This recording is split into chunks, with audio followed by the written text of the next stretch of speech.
Some of you might have seen this clip from the podcast episode we did with Da Vinci Galore.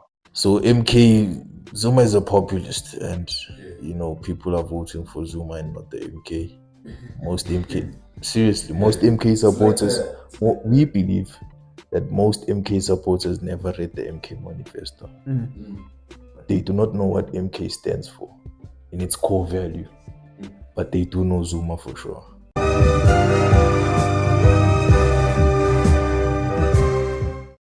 Now, the Oxford Dictionary describes a populist as a person, especially a politician, who strives to appeal to the ordinary people who feel that their concerns are disregarded by established elite groups.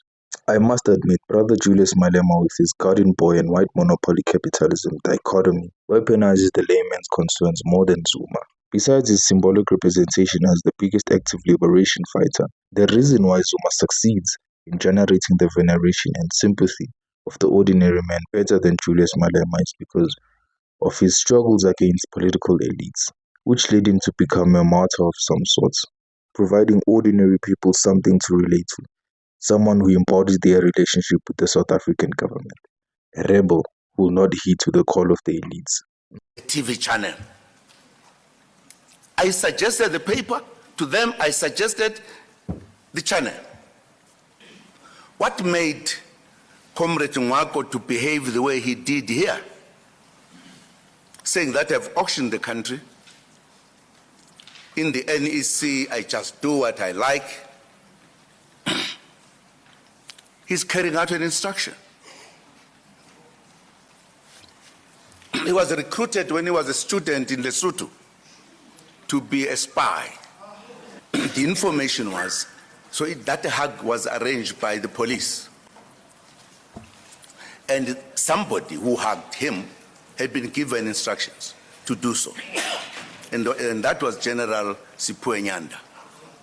After the pleasantries, the president then said the following, and he quotes, "Mfoka baba, kunala madoda akwaGupta.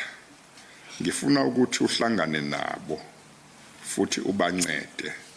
I can't remember making this call. Also, in the Zulu word, I usually say mfanagit. Yes. I'm not fond of Mfoka baba. The former president took us back to 30 years ago when he said this conspiracy to remove him from leadership positions, to either see him jailed or retired to Nkandla, was actually started by international intelligence agencies and the apartheid intelligence agency, and finding its way inside the ANC. And then the bombshells, when the former president essentially said one of his comrades, Ngwakura Matlodi, a minister he had appointed to his cabinet, was a spy. Now, this populist approach that Zuma has taken into his post-presidency attracts a certain type of voter, one that places the man above his policies, one that we have stated on the podcast, are most pronouncedly articulated in the MK manifesto that we suggest more MK voters must read. Mama uyithandelani MK? Yo, mntanami ukhuluma khona into etatazela emzimbeni wami.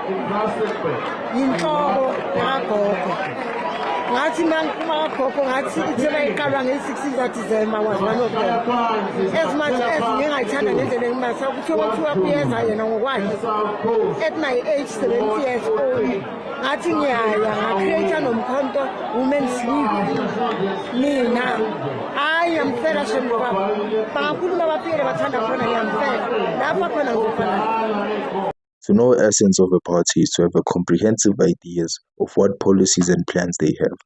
The manifesto serves as a primary orienting force for a political party. We are not necessarily concerned whether or not they know the details of the MK manifesto, but whether they know the essence of their governance.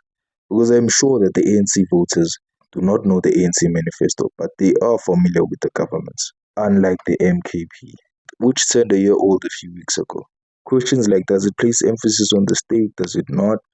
I propose that not asking these questions leads to an increase in the personalization of politics in South Africa, which is an emphasized focus on an individual or politician and their personalities rather than the political parties, resulting in people voting against their interests. It is here, gentlemen, that we close our statement as Yedibe.